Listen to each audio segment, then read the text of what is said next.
శ్రీను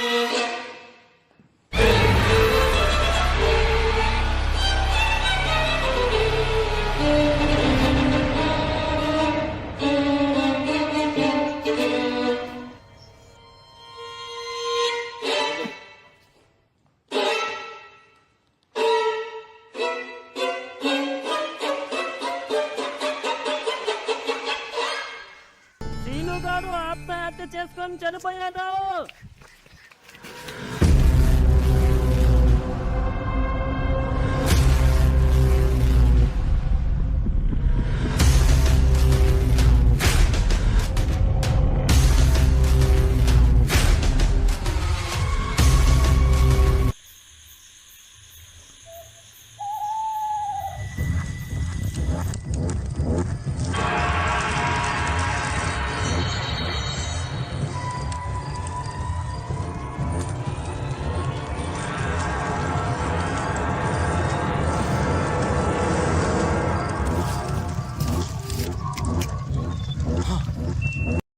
ఊరి మీద శత్రు ప్రయోగం జరిగిందే.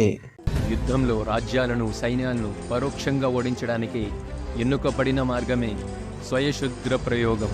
ద్రావిడ ప్రాంతమైన దక్షిణ భారతాన్ని ఆక్రమించడానికి ఎన్నో రాజ్యాలు యుద్ధాన్ని ప్రకటించాయి.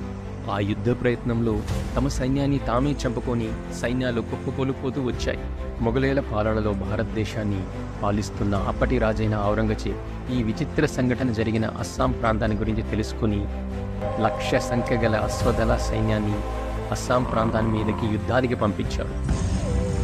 ఆ ప్రాంతంలో అడుగుపెట్టిన సైనికులు ఏదో మంత్రం వేసినట్టు తమను తామే బలవంతంగా చంపుకొని ఒక్క సైనికుడు కూడా ప్రాణాలతో మిగలకుండా శవాలుగా మారిపోయాడు.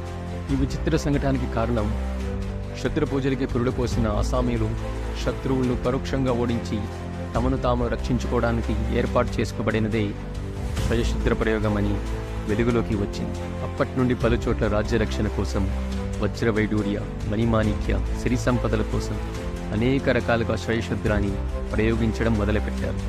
అలా మొదలైన స్వయశుద్ర ప్రయోగం కాలక్రమేణా మనుషుల స్వర్గానికి ఇప్పటికీ ఎక్కడో ఒక చోట జరుగుతూనే ఉంది. దీనికి పరిష్కారం ఏంటి స్వామి?